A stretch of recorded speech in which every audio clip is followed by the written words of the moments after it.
Hey, j'espère que vous allez bien. Ce matin, je vous ai posé des questions par rapport à la dépression.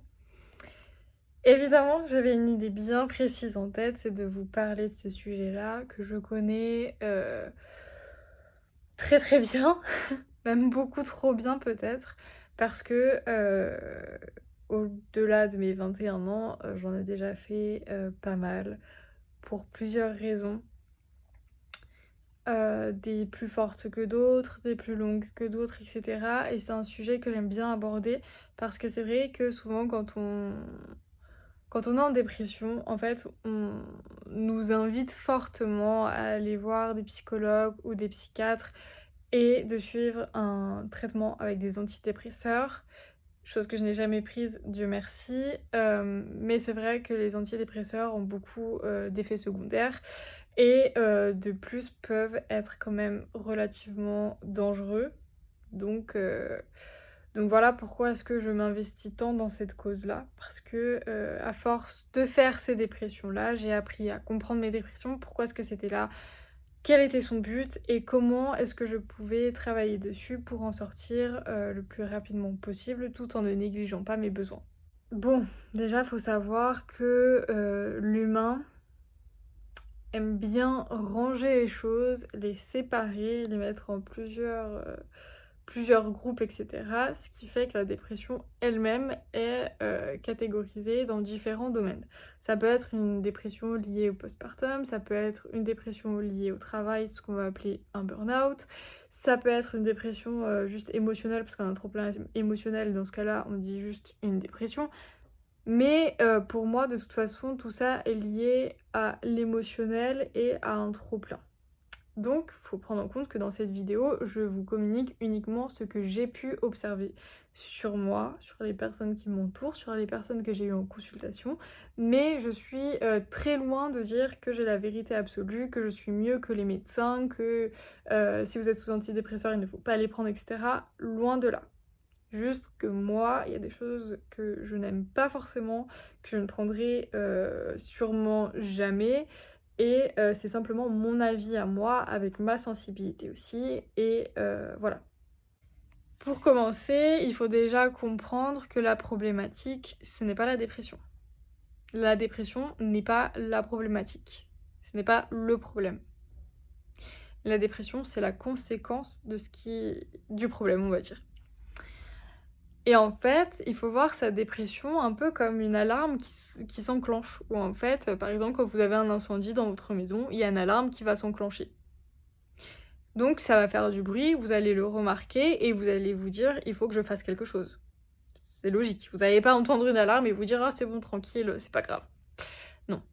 Bah, la dépression c'est un petit peu pareil, sauf que ça fait pas le bruit d'une alarme, mais ça vient créer un état émotionnel ultra inconfortable où vraiment on se sent au plus bas, on peut avoir des idées noires, on peut ne plus avoir envie de vivre tout simplement. C'est quelque chose qui vient vraiment noircir notre quotidien et notre vie de façon globale. Mais en aucun cas, c'est la problématique. C'est uniquement la conséquence. C'est ce qui vous permet de vous dire qu'il y a un problème dans votre vie. Parce que si vous alliez bien, que vous étiez heureux dans votre vie, en paix avec vous, jamais de votre vie, vous pourriez vous dire ah ouais, il y a un gros souci là. Bah, c'est pareil. La base et la problématique, du coup, qui n'est donc pas la dépression, en fait, c'est tout en lien avec votre taux vibratoire. C'est bizarre, dit comme ça, mais c'est en lien uniquement avec ça. Quand vous avez un taux vibratoire élevé, vous pourrez remarquer que c'est des moments où vous vous sentez super bien, que vous êtes hyper motivé, peut-être que vous avez plein d'autres projets, vous profitez de la vie, vous êtes content de vivre. Enfin, vraiment, vous êtes dans un état où vous êtes vraiment bien avec vous-même et la vie, tout simplement. Par contre, quand on voit quelqu'un ou qu'on dit de vous que vous avez un taux vibratoire très bas, c'est que ça va vraiment pas, qu'il y a des choses qui sont suffisamment lourdes, négatives, qui vous tirent vers le bas. Faut voir la dépression, et dans le mot dépression, il y a le mot pression. Quand on monte en pression, on est d'accord, ça monte. Par contre, on peut aussi descendre, donc le contraire de pression, c'est dépression. Et en fait, la dépression, c'est la conséquence du fait du taux vibratoire qui descend et qui baisse. Un taux vibratoire qui descend et qui baisse peut être lié à beaucoup de choses. Ça peut commencer par une remarque que vous avez mal pris ou qui vous a blessé ou qui vous a fait du mal. Ça peut être aussi quelque chose de constant. En fait, ça peut être par exemple, je sais pas, je prends l'exemple du burn-out, on appelle ça comme ça. En fait, vous êtes dans un travail qui finalement, vous plaisait au début, c'est pour ça que vous êtes allés travailler là-bas. Puis en fait, vous avez tellement évolué que finalement, il y a des choses qui vibrent plus du tout avec vous et vous vous trouvez peut-être plus du tout à votre place. Finalement, peut-être que vous vous ennuyez, peut-être que ça vous stresse d'aller au travail, peut-être que vous avez la boule au ventre, peut-être que enfin je sais pas, ça peut être un environnement négatif du coup qui va vous tirer vers le bas, donc dépression. Je dis pas forcément que si le taux vibratoire, descend, vous êtes en dépression, pas du tout. Mais la dépression est liée à ce taux vibratoire, en tout cas c'est ce que moi j'ai pu remarquer et voir. Quand, par exemple, vous êtes bien à votre place au travail et cetera, vous allez remarquer que vous allez rentrer peut-être du travail de bonne humeur, content, vous avez peut-être de la joie à raconter à votre compagnon, à vos enfants, aux gens qui sont avec vous, vos amis, peu importe. Comment s'est passée votre journée avec le sourire et tout et voilà. Mais c'est vrai que quand ça va pas, et je prends l'exemple du travail toujours, hein, bah, vous allez rentrer peut-être, de mauvaise humeur parce que, bah, du coup, on relâche tout ce qu'on a encaissé au travail. Vous allez peut-être être tendu, énervé, peut-être des douleurs dans le dos, comment ça s'appelle? Les trapèzes là? Je crois que ça s'appelle comme ça, bref, je suis pas très calée à ce niveau-là, mais bref, vous avez compris. Ça peut être des douleurs physiques, ça peut être des douleurs du coup émotionnelles où en fait il y a de la colère, il y a de la tristesse, on pleure parce qu'en fait on décharge tout ça. Quand on parle de pleurs, de décharge chez l'enfant, faut savoir qu'adultes, adolescents, personnes âgées et cetera, on peut aussi les avoir et c'est complètement normal. Donc je disais que la dépression, enfin le taux vibratoire qui descend, c'est aussi lié au travail, c'est un exemple. Ça peut être vraiment lié à beaucoup de choses, ça peut aussi être lié à un choc. Tout d'un coup, il s'est passé quelque chose qui nous a vraiment atteint, qui nous a vraiment fait du mal et c'était pas crescendo et ça a été d'un coup et donc notre taux vibratoire descend juste d'un coup parce que ça va pas, parce qu'on n'arrive pas à se relever et cetera et cetera. Donc on pourrait se dire que la dépression finalement, elle est vraiment liée au côté énergétique de notre personne et elle peut, se manifester dans l'émotionnel et le physique aussi. À savoir que ces 3 plans du coup sont toujours liés. C'est-à-dire que quand d'un côté ça ne va pas, les autres points ne sont pas équilibrés et se trouvent dans un déséquilibre. Plus on va être connecté à nos émotions, à nos ressentis et cetera, plus on va le sentir vite et plus on va pouvoir agir par rapport à ça. Mais dès qu'on est déconnecté à ça ou qu'on se dit: «Non, je peux pas ressentir ça», je reprends l'exemple du travail, par exemple, se dire que je suis plus bien à ma place et cetera, bah, ça peut représenter un trop gros changement, un trop gros stress de se dire: «Bah, va falloir que je change, va falloir que je me pose et que je réfléchisse à ce que je veux faire vraiment». Mais si, admettons, vous trouvez ce que vous voulez faire vraiment, vous pouvez vous dire aussi: «Bah, OK, si je quitte ma place, peut-être que j'aurai pas le même salaire, peut-être que je vais pas y arriver, peut-être que je vais avoir des problèmes financiers, peut-être que je vais perdre ma maison, peut-être que si, peut-être que ça». Enfin, il peut y avoir beaucoup d'inquiétude comme dans tout changement. Et donc, il est plus facile de se dire que finalement, ce ressenti de pas se sentir bien ou plus à sa place, bah, il est pas vrai, quoi. C'est juste dans notre tête et donc du coup, on va mettre tout ça de côté, puis on va faire nos journées et on va encaisser, encaisser, encaisser, encaisser. Sauf que vous ne pouvez pas mentir à vos ressentis. C'est impossible de mentir à ces ressentis, à ce que vous ressentez en vous. Donc ça va de toute façon se manifester, que ce soit par un mal de dos, que ce soit par tout d'un coup de la colère, du stress en plus, que ce soit par, des vertiges par exemple, enfin j'en sais rien, ça peut vraiment se manifester de tous les coins, sur tous les plans. Et en général, plus on va accumuler et plus on va atteindre le seuil de la dépression. Parce qu'au début, la dépression, c'est pas une dépression. C'est un petit peu une fatigue, ça peut être, un peu de tristesse, un peu de stress, un peu de colère, enfin, c'est vraiment en fonction de ce qui descend. Dites-vous qu'il y a une limite et quand on franchit la limite dépression, bah, en général, tout lâche à ce moment-là. Maintenant, vous allez peut-être me dire: «Bah, c'est bien beau de savoir ça, mais concrètement, on fait quoi? Comment est-ce qu'on se sort de là?»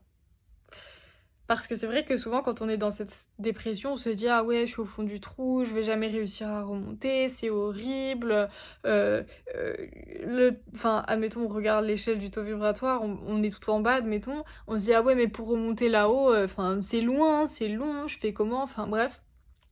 Donc souvent, on reste dans ce cercle vicieux de: «Je vais pas bien, je vais pas bien, je vais pas bien, je veux voir personne, je veux pas sortir, je veux pas ci, je veux pas ça, j'arrête de vivre».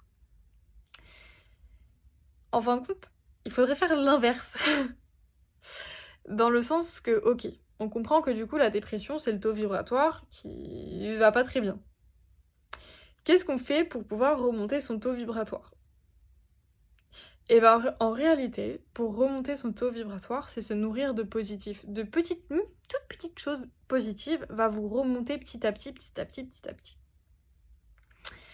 Par exemple, je sais que moi, dans mes phases où j'étais en dépression, et ben en fait, je me trouvais super moche. Et je pouvais pas me voir, je pouvais pas croiser mon regard, j'avais envie de me frapper tellement je me trouvais moche, enfin, c'était horrible. Et donc, en fait, des fois, il m'arrivait que, je sais pas, peut-être 22 heures, je me dise: «OK, fais-toi belle». Donc je me maquillais, je me préparais, sans sortir, hein. Et puis, je prenais quelques photos et tout et je me disais: «Ah OK, bah, là, c'est bon, je me trouve belle et tout» et ça me faisait plaisir de me trouver belle. Donc c'était déjà du positif que je mettais en moi. Mais bien évidemment que pour ça, il a fallu que je me donne un coup de pied au cul et que je me dise: «Oh c'est bon, arrête tes bêtises, allez, fais-toi jolie, tu te trouves moche, bah, fais-toi jolie». Je sais pas, peut-être que je me dis, heu, bah, je suis triste. OK, mais qu'est-ce qui me ferait plaisir? Qu'est-ce qui me ferait rire? Qu'est-ce qui me ferait plaisir, en fait, pour contrer, du coup, cette tristesse? Parce que si je suis triste, bah, je suis pas contente, quoi. Donc comment est-ce que je peux me rendre heureuse? OK, bah, je vais mettre des choses en place, en fait, où je sais que ça va me rendre heureuse. Si c'est, je sais pas, peut-être faire une balade en forêt, ça me rend heureuse, bah, allez, j'y vais. Je me donne un coup de pied au cul, donc j'ose sortir parce que c'est l'étape compliquée de se dire: «Bah, je dois sortir de chez moi». Allez, je me donne un coup de pied au cul, je sors et puis une fois que j'arrive en forêt, je sais que je serai contente et que je serai heureuse. Et en fait, c'est ça. C'est faire des choses, même la plus petite chose possible à faire qui vous rend heureux, heureuse et qui vous apporte du positif. C'est faire l'inverse de ce que vous ressentez. Vous êtes en colère? OK. Qu'est-ce qui peut venir apaiser votre colère? Vous êtes triste? OK. Qu'est-ce qui peut venir vous rendre heureux? Vous êtes fatigué? OK. Qu'est-ce qui peut venir vous rebooster? Vous voyez ce que je veux dire? C'est vraiment question d'opposer. La dépression, c'est vraiment, une surcharge négative, donc en fait, pour annuler ça, on va mettre du positif. Donc comment se donner du positif? Et c'est là les questions, il va falloir, se les poser. Et puis, il y a aussi, le fait de se donner ce coup de pied au cul parce que en général, c'est la transition de passer de quelque chose de négatif à quelque chose de positif, bah, le entre 2, c'est ce qu'il y a de plus compliqué. Donc c'est là où il va falloir se faire, violence et passer ce cap et une fois qu'on est dans le positif, bah, on est dans le positif, quoi. C'est pas compliqué d'être dans le positif. Donc c'est pareil. Après, évidemment que quand on est en dépression, c'est pas toujours simple de s'en sortir tout seul et de se dire: «OK, bah, je suis seule, va falloir que je règle mes problèmes seule». Des fois, c'est pas évident et on n'y arrive pas. Donc il y a des outils qui peuvent être mis en place pour vous aider. Par exemple, des soins énergétiques qui peuvent, du coup, venir vous aider, en profondeur.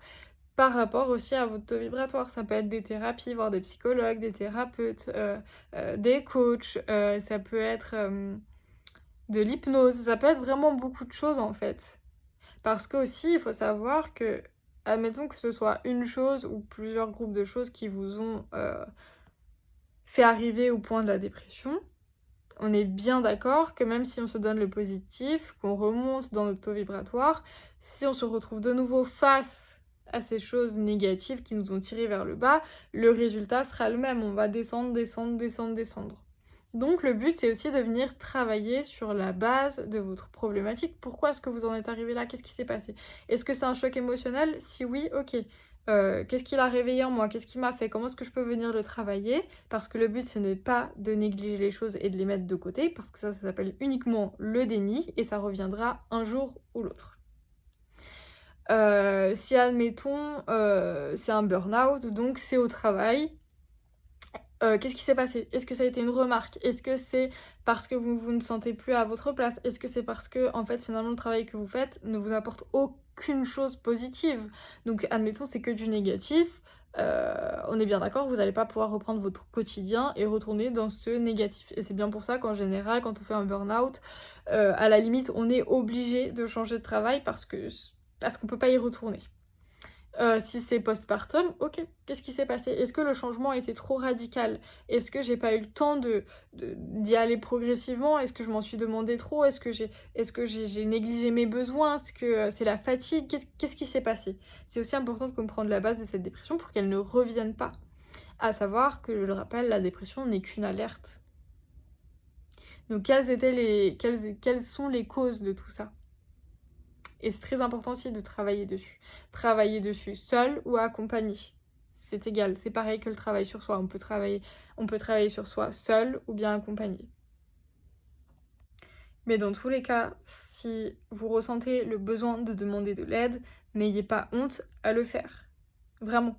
Je sais que pour certaines de mes dépressions, je n'y arrivais pas seule. Il fallait que je consulte, il fallait que je voie mes thérapeutes, et puis c'est à ce moment-là où en fait des outils ont été mis en place.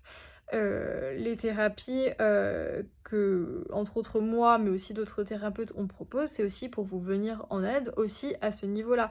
Personnellement, je sais que chacune de mes consultations peuvent vous venir en aide, que ce soit le soin de l'âme, où du coup on va pouvoir venir travailler vraiment en profondeur au niveau de l'âme et prendre les messages de l'âme, qu'est-ce qu'elle a à vous dire, pourquoi. Et voilà, que ce soit le coaching holistique pour travailler sur la problématique de base et aussi la trouver peut-être, que ce soit sur le soin corps, âme et esprit, où vraiment on va pouvoir faire un travail complet, que ce soit par exemple, je sais pas, un deuil, ok. Alors peut-être que pour mon deuil, bah finalement pour aller de l'avant, j'ai besoin de savoir si mon défunt va bien ou non, parce que peut-être c'est ça qui me manque, peut-être que finalement la clé qui me manque c'est le défunt qu'il a. Enfin vraiment, je veux dire, n'importe quelle thérapie, soyez à l'écoute de vous. De quoi est-ce que vous avez besoin? Est-ce que c'est un soin énergétique? Non. Ok. Est-ce que c'est un coaching? Non plus. Est-ce que c'est de l'hypnose? Ok, peut-être là, ok. Ou est-ce que j'ai besoin d'avoir contact avec l'un de mes défunts parce que je ressens le besoin de son aide à lui ou elle? Enfin voilà, je veux dire, concentrez-vous sur vous et sur vos besoins, soyez à l'écoute d'eux, et aucun besoin n'est ridicule ou n'est de trop, ou vous en faites des tonnes et en réalité vous devez pas en avoir besoin, loin de là, loin de là.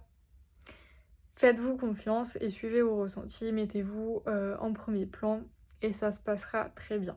Une dépression, on reste pas coincé dedans, on s'en sort toujours. Mais pour ça, il faut bien évidemment la volonté de remonter la pente. Et aussi, je vous invite à vous poser la question, si vous avez déjà fait une dépression ou plusieurs, posez-vous la question maintenant, à la fin de cette vidéo, posez-vous la question. Est-ce que la problématique que j'ai de base, la problématique ou les problématiques qui m'ont amené à cette dépression sont aujourd'hui réglées, ou est-ce que je les ai mises de côté et je ne les ai pas traitées et je ne m'en suis pas occupée?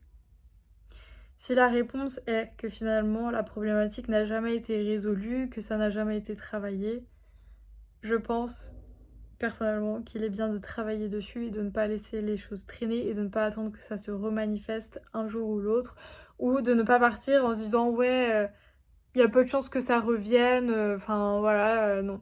Ça reviendra toujours un jour ou l'autre. Si la problématique n'est pas réglée, sachez que ça revient toujours. Et je sais que plusieurs fois, j'ai fonctionné comme ça, à me dire ah c'est bon et tout, je vais juste je sais pas, me préparer, me mettre bien et tout, et puis ça ira mieux à force, etc. Alors oui, ça a été mieux, je me suis entourée de positifs et ça a été bien, et voilà. Euh, Plusieurs années après, la problématique est revenue. Et elle n'est pas revenue de la même façon, elle n'est pas revenue peut-être aussi légèrement qu'elle était venue la première fois, elle est peut-être venue un peu plus forte, et ça a été d'autant plus compliqué.